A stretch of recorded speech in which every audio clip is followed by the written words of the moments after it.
Hello, this is another video in the Productivity Tools and Practices series on prioritizing your work using importance, urgency, and self-care to figure out what the heck you're supposed to be doing. Hello, I'm Drew. I help people work better together, and part of people working better together is individuals working well with themselves. So that's what this series is all about. And without further ado, let's get into it. So we're here, and I want to first talk about what is important and what is urgent. So important things are purposeful, they feel good, and they're part of your big goals. So if you're a writer and you want to write a book, writing the book is an important goal, and then tasks related to that are going to be important. Urgent are usually things that are coming at you. Urgency is time bound. It usually is attached to survival need, and it has consequences for not acting. So there's consequences for not picking your kids up. You need to eat every day, and meetings happen within a certain time boundedness. And to address this and start to think about it, our boy Eisenhower, President of the United States, General, he created allegedly this matrix here that has a column for urgent, a row for important, and you have an urgent and important section that is your doing. That's the thing that you're going to do today. Then you have your urgent but not important. That's where all the stuff that is coming at you, and you need to delegate that stuff. You need to get it off your plate so that you can focus on this column over here. Then you have what is not urgent but important. Those are the big tasks, those are your goals, and you need to decide how you're going to go about doing them. And then you have this column over here of not urgent and not important. And those are the things that are tasks that you don't need to be doing, that you could be deleting. Or you could be transmuting into more important things. And I'll get to that in a moment. So let's look at this in action, starting with the delegation. It's not important, but it is urgent. So it's hard. This is the place where you want to delegate, and that can be challenging when you don't have the United States military behind you. When you work for yourself, who are you going to delegate to? Or if you're on a small team, delegation can be challenging. And it starts with discernment, really. Is it actually urgent? We're being fed false urgency all the time. Everyone is making everything urgent. You got to buy this now. The time's running out. Oh my gosh, they put timers on any timer you see on the internet is a pretend timer almost always. It's false urgency. So discerning whether it's actually urgent, first step, and then thinking about how can you delegate it. Well, if you're like me and you work for yourself, you can just opt out of things. You can read the meeting notes rather than going to the meeting. You can automate your bills, so a lot of automation will happen in this space.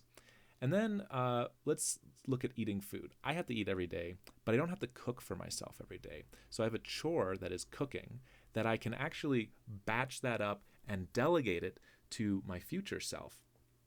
And that becomes an important task of food prep. And that lives alongside writing my book or doing my job. And these important tasks that are not urgent, we are going to imbue them with urgency. And we want to put them into blocks of time. Like I'm going to focus on writing my book for 3 hours. And in my last video, I talked about how, you work for a little bit, then you take a rest, then you do work, focused work, rest, cycles, the Pomodoro technique. And so that's one way you can schedule it, or you can set deadlines. And once you've scheduled it, boom, all of a sudden, the important work is on your calendar, and you're going to need to do it. And if you keep that calendar invite sacred, then it becomes something that has urgency and is important. And if stuff starts getting in the way, that's usually where the unurgent, unimportant things are coming in. Are you spending your time playing games or doom scrolling or getting distracted by Twitter? Are notifications pulling you out? These are the tasks and little things that we do that maybe we don't even think about them as tasks. They're just these little, almost unconscious moves we're making And I call these anti-patterns. They're patterns that are pulling us out of our focused work. And these are things that we want to get rid of. Or we might want to change them. So let's look at anti-patterns real quick. So an anti-pattern is anything that's going to take you out of your flow state, out of your focus. And then I want to compare that to self-care. And that is things that you do to help yourself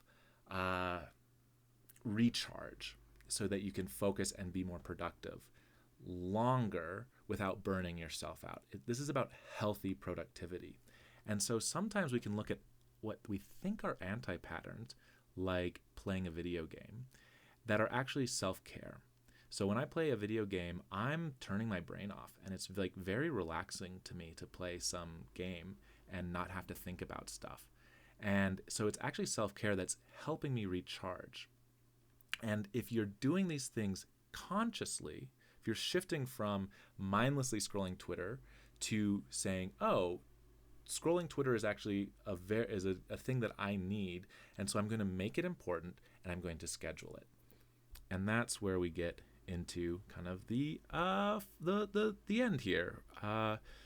Let's look at starting. We learned that in the urgent but not important area, we're really having to discern whether or not this is actually urgent, this actually needs my attention, and how can I get it out of my to-do list? How can I turn it into a larger important task that I do decide to do later?